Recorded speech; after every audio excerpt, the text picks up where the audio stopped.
지금부터는 어제 정부가 발표한 일제강제징용 피해배상 해법 이 이야기 해보겠습니다. 자, 국민의힘은 문제 해결을 위한 새로운 시작이라면서 의미를 부여했지만 피해자 또 야권 평가는 정반대입니다.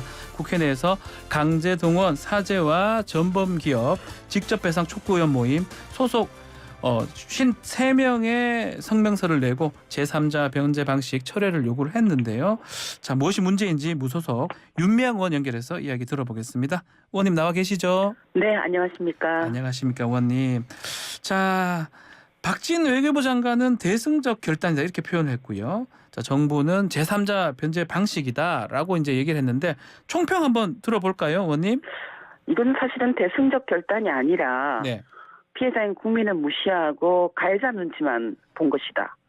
가해자를 위한 굴욕적 해법이다. 최악의 외교 탐사다. 저는 그렇게 봅니다. 네. 피해국 한국이 모든 책임을 떠안은 거고요. 예. 가해국 일본의 책임을 면제시켜 주려고 하는 그러니까 즉 피해자인 한국이 가해자인 일본에게 머리를 조아린 항복선언에 불과하다. 네. 그렇게 평가할 수 있을 것 같아요. 항복이다. 이 박근혜 정부 때 한일 외환부 합의 이제 뭐 밀실 합의했다 이렇게 논란이 컸긴 했는데 이거하고 비교해 보면 어떻습니까? 이거하고 비교해 봐도 많이 좀 부족한 편인가요? 저는 사실 우리가 다 기억하고 있다시피 네. 박근혜 정부의 2015 위안부 한일 합의는 또한 외교 참사였어요. 네. 그때 우리 그 기분 참담함을 다 기억하고 있을 것인데요. 따라서 저는 이 둘의 경중을 비교하는 것은 의미가 없다고 생각합니다. 아하. 왜냐하면 네. 둘 다 해서는 안 될 외교적 참사였으니까요. 그러니까 이 잘못된 2015 한일 합의를 한국 정부가 발표하는 바람에 피해 당사인 일본군 위안부 할머니들과 시민들이 거리에서 날을 새기도 했고요. 네. 촛불을 들어야 했죠. 결국 그 후 2018년에 와서야 네. 외교부가 2015 한일 합의는 위안부의 해결책이 아니었다라고 공식 발표를 했고 네. 화해치유재단도 해산을 했습니다. 그러니까 결국은 정부가 잘못한 것을 국민이 바로잡는 그런 과거 역사를 우리가 밟아왔잖아요. 예. 여기서 사실은 정부는 교훈을 얻었어야 됐고 다시는 재발하지 않도록 해야 됐다. 그게 저는 맞다고 생각을 합니다. 자, 가장 중요한 게 이제 피해자 입장 아니겠습니까? 근데 양금덕 할머니 같은 경우는 동양처럼 주는 돈 받지 않겠다 단호하게 얘기를 하던데 사실 피해자도 원하는 게 돈은 아닌 것 같아요. 또 우리 기업이 대신 주는 돈 받고 싶은 것 같지도 않고요. 사실은 그렇습니다. 그러니까 지난 2018년 대법원에서 네. 승소를 했잖아요. 네. 배상 확정 판결을 받은 것이고 그때 당시 일제 강제동원 원고가 모두 15명이었어요. 네. 근데 이 중 생존자가 이춘식 할아버지하고 양금덕 할머니 그리고 김성주 할머니 단 세 분만 세 살아 분만 계십니다. 살아 계시죠. 예. 근데 이 세 분 모두 지금 반대하고 계시고요. 이분들이 원하는 것은 일본 정부의 사죄와 배상의 약속이고 이행인 겁니다. 네. 그러니까 피해자들이 일본 정부에게 빚 갚으라고 요구하는 것도 아니잖아요. 그러니까 이 대법원의 판결은 불법으로 강제 동원했고 네. 강제 노동시켰다. 따라서 가해 기업은 사죄와 배상해야 된다. 이거예요. 예. 이것을 이행하는 것을 피해자들이 요구한 것이 돈을 달라라고 했던 건 아닌 겁니다. 그 지금 살아 계시는 세 분하고 우리 의원님 직접 소통도 하고 계시는 겁니까? 네, 그렇습니다. 그러면 정부가 지금 해법안 내놨는데 이 과정에서 이 정부가 이 세 분 특히 피해자들하고 소통을 좀 했거나 그런 과정이 있었던 건가요? 피해자들을 찾아가고 또 정부의 입장을 전하기도 한 것 같아요. 예. 그렇게 이야기를 들었습니다. 하지만 그때마다 피해자들은 우리는 일본 돈은 받기 싫다. 일본 기업 돈은 네. 굶어 죽어도 특히 예. 양금덕 할머니는 지금 말씀하신 것처럼 예. 굶어 죽어도 나는 일본 기업도 한국 기업 돈은 받기 그렇지. 싫다. 일본 돈은 받지만 한국 기업 돈은 받기 싫다 이 말씀이시죠? 그렇습니다. 예. 한국 기업 돈은 받기 싫다. 아하. 나는 일본 기업이 배상하는 것을 받겠다. 이렇게 네. 요구를 하고 계시죠.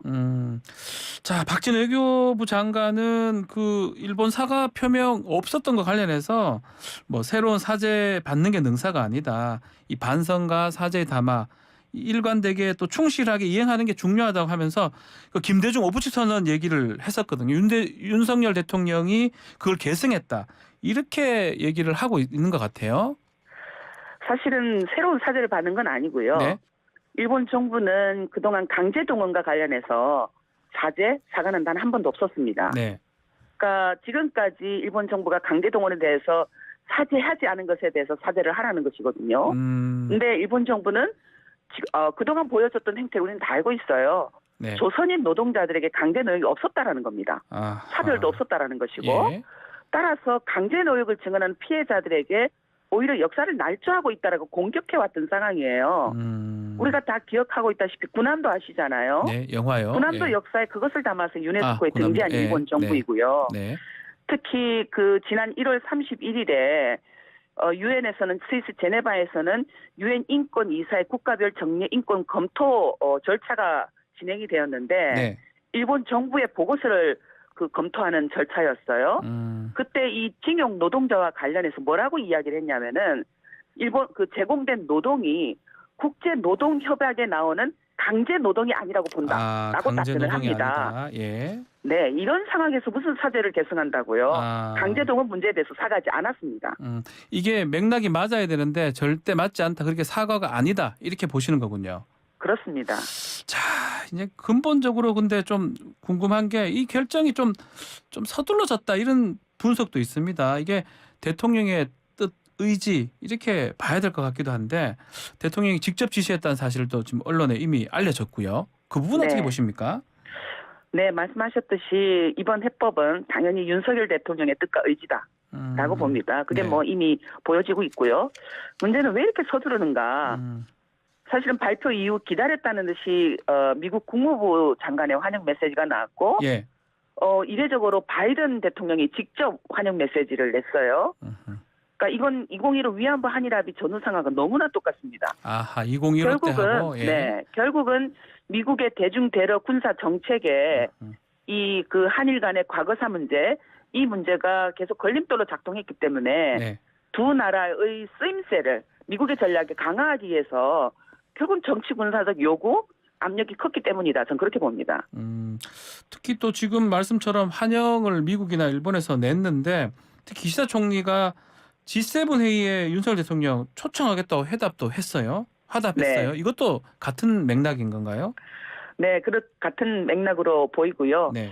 윤석열 정부는 취임 초부터 굉장히 일방적인 한일 관계 개선에만 혈안이 되어 왔어요. 역시 윤석열 대통령이 치정용으로 네. G7 회의에 얼굴이라도 보이고 싶었겠다라는 생각이 좀 들고요.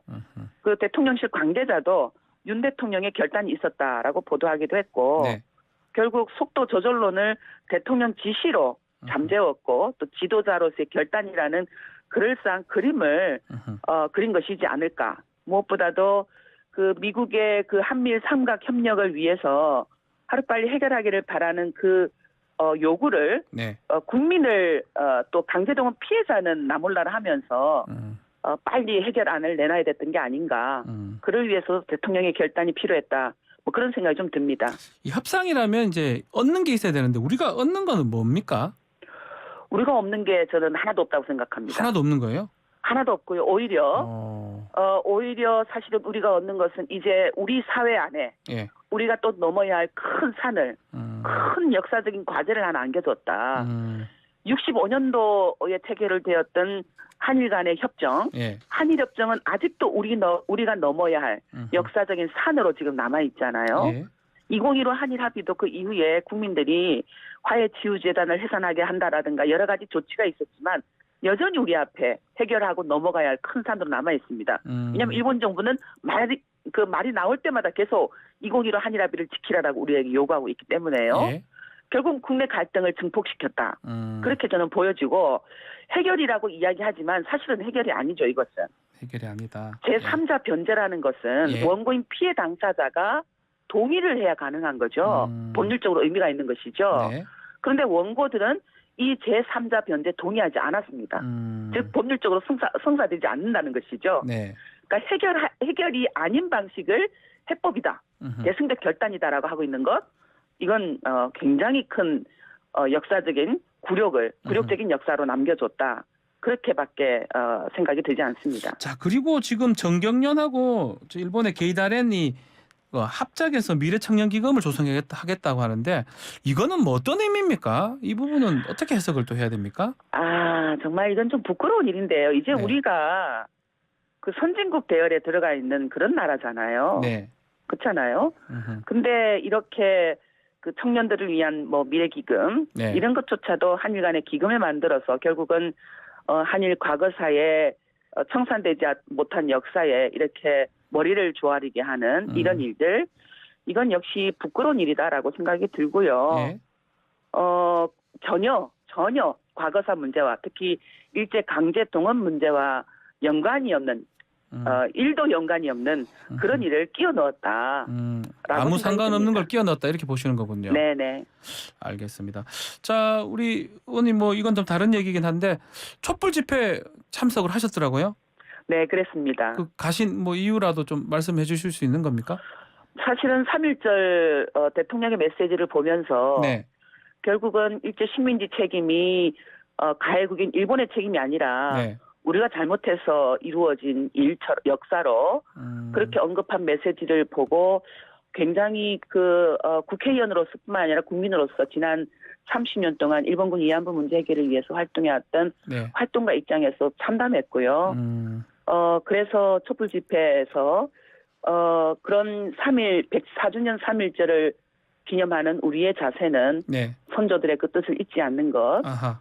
다시는 이런 외교 참사가 일어나지 않도록 하는 그 뜻을 사실 국민들과 함께 나누고 싶어서 참석을 했습니다. 자, 뭐 지금 소속 정당은 아니지만 민주당 지금 상황 어떻게 보십니까? 짧게 좀 말씀 부탁드리겠습니다. 어렵지만 곧 또 제대로 예. 정리되고 아하. 민생을 위해 또 국민들이 요구하는 그런 정당으로 곧 활동을 더 가열차게 할 수 있지 않을까 뭐 그런 생각이 듭니다. 이재명 대표 중심으로 가야 됩니까? 아니면 좀 다른? 저는 역시 지금 대표가 아직도 네. 대표의 그 어떤 지도력, 지휘력, 능력을 발휘할 수 있는 기회를 우리가 주지 못했다고 생각합니다. 알겠습니다. 되자마자 검찰의 수사, 또 체포영장 발부 등의 역사가 반복되어 왔잖아요. 네.